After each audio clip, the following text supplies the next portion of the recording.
Muito bom dia, meus irmãos. Como é que vocês passaram a semana? Espero que tenham passado bem. Vamos dar continuidade às lições da EBD, hoje com a lição de número 7, intitulada Comunhão resiste ao distanciamento, e foi escrita pelo pastor Alexandre Abrantes Santana, e tem como texto base Efésios capítulo 4, do versículo 4 ao versículo 6, que eu lerei agora. Diz assim: há um só corpo e um só Espírito, como também fostes chamados em uma só esperança do vosso chamado.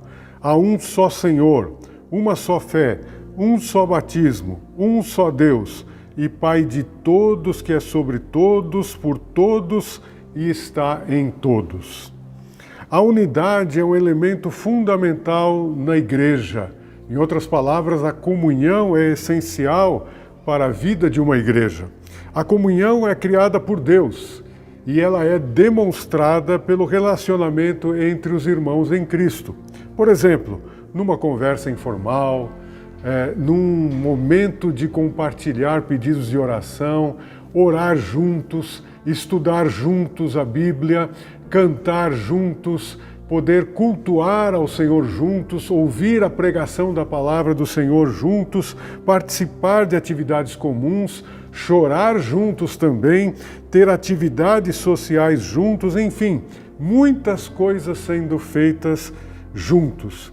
Mas, durante esse período de pandemia, nós ficamos separados e não pudemos realizar muitas atividades juntos. Aliás, não pudemos realizar praticamente nenhuma atividade.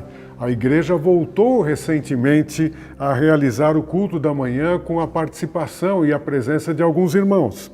Agora, é possível, a pergunta é importante, é possível estarmos em comunhão mesmo afastados, mesmo distantes? Sim, é possível.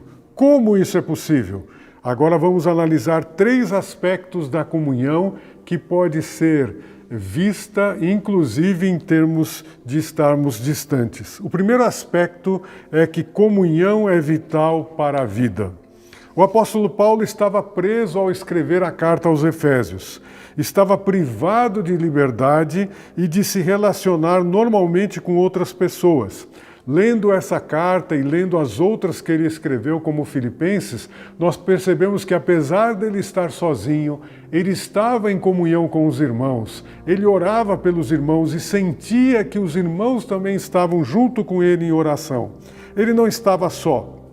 A comunhão é essencial, é básica para a vida da igreja. Veja que coisa interessante. Em Efésios capítulo 4, do versículo 1 ao 3, portanto, um pouquinho antes do texto que eu li há pouco, o apóstolo Paulo diz o seguinte: portanto, eu, prisioneiro no Senhor, peço-vos que andeis de modo digno para com o chamado que recebestes, com toda humildade e mansidão, com paciência, suportando-vos uns aos outros em amor, procurando cuidadosamente manter a unidade do Espírito no vínculo da paz.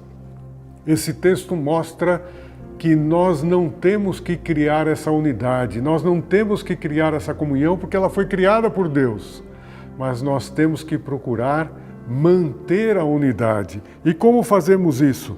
Com humildade, com mansidão, no relacionamento de uns com os outros. Portanto, o relacionamento é vital para a vida e para a comunhão.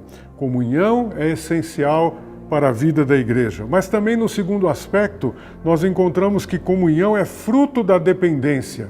E o apóstolo Paulo, principalmente em 1 Coríntios 12, faz uma analogia uma comparação entre o corpo humano e a igreja. Lá ele fala a respeito de órgãos do corpo humano. E no versículo 27 de 1 Coríntios 12, ele diz: vós sois o corpo de Cristo e individualmente membros desse corpo.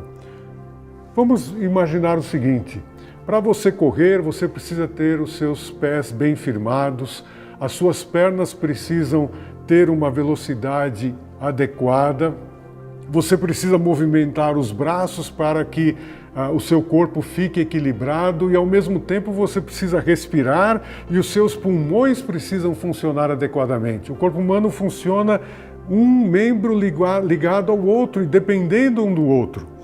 Na igreja também. Nós todos temos talentos e dons, somos colocados no corpo de Cristo para fazermos a sua obra em equipe, direcionados pelo cabeça que é Cristo, a fim de termos êxito em nossa comunhão. Vou contar uma situação, vejam só, para que você receba essa lição na sua casa, por exemplo, gravada, aconteceu o seguinte, olha o processo todo. Há algum tempo atrás, a diretoria da igreja decidiu que as lições da EBD poderiam ser gravadas e transmitidas online. Muito bem.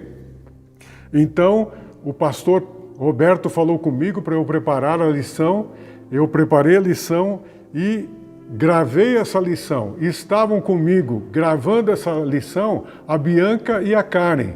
Elas estavam trabalhando, cuidando dos detalhes da gravação. Mas terminada a gravação, elas mandaram para o Douglas fazer a edição, até que fosse transmitida para chegar até você. Veja, um dependendo do outro para que o trabalho fosse executado. É assim na Igreja de Jesus Cristo. Comunhão é fruto de dependência um do outro. Mas o terceiro aspecto da comunhão é que comunhão é presença mesmo na ausência. No texto que eu li inicialmente, Efésios 4:6, diz: um só Deus e Pai de todos, que é sobre todos, por todos e está em todos. Sem a presença de Deus sobre nós, em nós, e sua atuação através de nós, não há comunhão. Veja, os discípulos, depois que Jesus subiu aos céus, ressuscitado, e foi para a presença de Deus, eles tiveram a comunhão, a presença de Jesus Cristo por meio do Espírito Santo neles. E eles se relacionaram para que a obra de Deus fosse executada, tanto em Jerusalém e depois, com o decorrer do tempo, em diversas partes do mundo. A comunhão com os irmãos vai além das reuniões no templo ou nas casas, porque se estamos em comunhão com Jesus, estaremos em comunhão com os irmãos. Espero que o isolamento e o fique em casa tenham colaborado para você e eu valorizarmos mais os nossos familiares e os irmãos em Cristo. E aí eu faço para você a seguinte pergunta. Nesse período, você telefonou e orou por algum irmão ou alguma irmã que estava enfrentando alguma necessidade? Nesse período, você compartilhou com alguém uma situação difícil que você estava enfrentando durante esse período de pandemia? Se olharmos para Cristo e tivermos comunhão com Ele, olharemos para os irmãos a fim de ajudarmos em suas necessidades. Agora, para pensarmos e agirmos. O que você está disposto a fazer ou disposta a fazer para preservar a comunhão? O que você precisa fazer, o que você está disposto a executar para que a comunhão na Igreja de Jesus Cristo seja preservada, tanto no templo como fora dele? Segundo, como você acha que as pessoas, isto é, os irmãos em Cristo, veem você? Como você se vê? Você é uma pessoa mais fechada, que acha que não deve compartilhar as coisas com ninguém? Ou você é o tipo de pessoa que tem algumas pessoas com quem você pode compartilhar alguma necessidade para que as pessoas possam orar e acompanhar a sua vida nesse momento difícil que você enfrenta? Você se sente à vontade sabendo que depende de alguém? Tem pessoas que acham que são autossuficientes, não dependem de ninguém. Mas no corpo de Cristo, nós dependemos uns dos outros. E a quarta pergunta, a presença de Cristo está sendo reproduzida em nós e através de nós perante os de fora? Nós olhamos para Atos capítulo 2, do versículo 42 a 47, que os cristãos lá em Jerusalém tinham uma vida tão incomum, uns ajudavam os outros, que isso causou um impacto muito grande perante a sociedade. E o texto bíblico diz que dia a dia o Senhor ia acrescentando os salvos, porque eles viam os cristãos com simpatia. Como é que as pessoas estão vendo a nossa igreja? Como é que eles estão vendo o nosso relacionamento, o amor em Cristo de uns para com os outros?